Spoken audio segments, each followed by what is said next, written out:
What's up, everybody? We are back. John Delarose here. Delarose.com. That's DELARROZ.com. You probably saw my Jeremiah Volume 1 review, and you figured, oh, he'll do Volume 2, and I'll do Volume 3 eventually, too. I haven't finished reading that one yet. But beautiful stuff. We get into Volume 2 of Jeremiah. This is by Hermann. He is a French or Belgian artist, something like that. One of those fancy Euro comics guys. And as I mentioned in the first video, these Euro comics get done in albums. So they're like 48 pages, 50 pages each story. And each one of these omnibuses collects 3 of those stories in a beautiful hardcover format. Reading it in 1980, the original ones were done in the 70s for this volume. And at the beginning of this, we end up with this weird situation where Jeremiah and Curdy are going off, and they're like protecting this family, for a job on their way for things. And some people get lost in the woods. Look at the art, though. Oh my gosh, it just gets better and better with every single story. Look at these landscapes, just freaking cool stuff. But there's danger out there in the woods, and you know, they're just doing a job. They're trying to make ends meet, and so they take jobs, whatever they can do. And at this point, I guess Jeremiah and Curdy just handle that. So they end up in this weird briar patch thing. Reminds me of that Briar Rabbit story where these soldiers are after them for a while. And, of course, then eventually they go back and rescue the people who need the help the most in this one here. Beautiful stuff. Look at the nighttime scenes. I love the coloring work on this, too, because, like, you definitely get, like, the blues for nighttime. You get the yellows during the day. Like, you really feel the hot sun in this. And then, of course, you get the reds in the kind of mid-afternoon through here. And they end up with this weird, like, sorcerer, magician-type guy, I don't know, who ends up being kind of funky.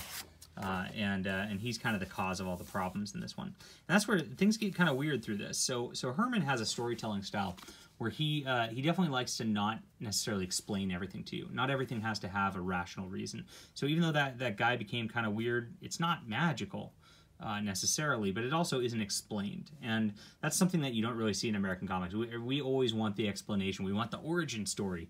And he doesn't give that to us. We just see that, and then it's an easy come, easy go, and they leave. It kind of makes for a neat story. Now this next one gets even weirder. And this one, it really has Jeremiah's best friend Curdy as the lead of this one.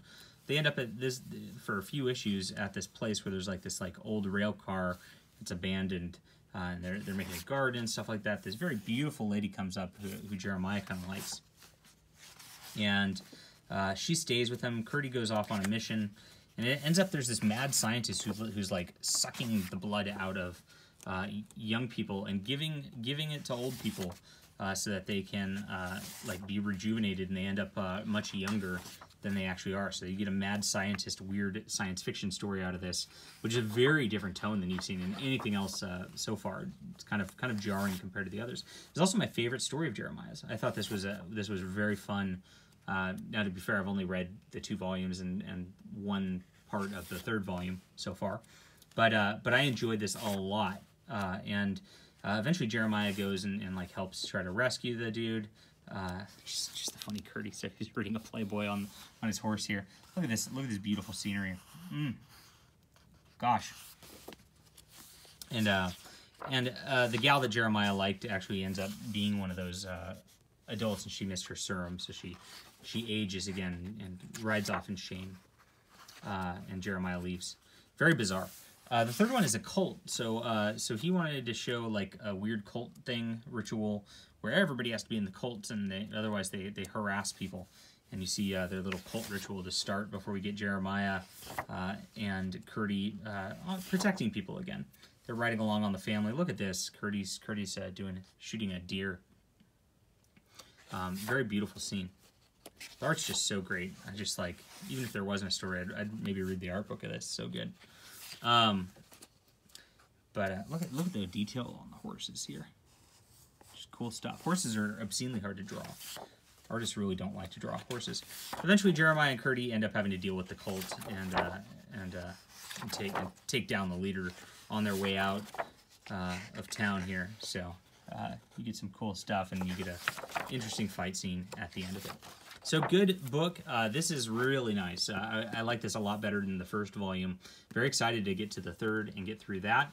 I would say this is a 9.5 out of 10. This is really good comics. I mean, even if you haven't read volume 1, you don't need it so much because, again, the characters are just Jeremiah and Curdy, and they're just in a post-apocalyptic realm doing their thing. You kind of know that, and you're ready to go to start reading this. So highly recommend.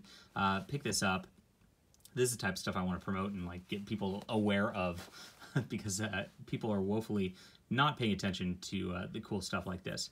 Great hardcover presentation by Dark Horse, which I love. And that's all. Hit that like and subscribe button. We'll be back soon.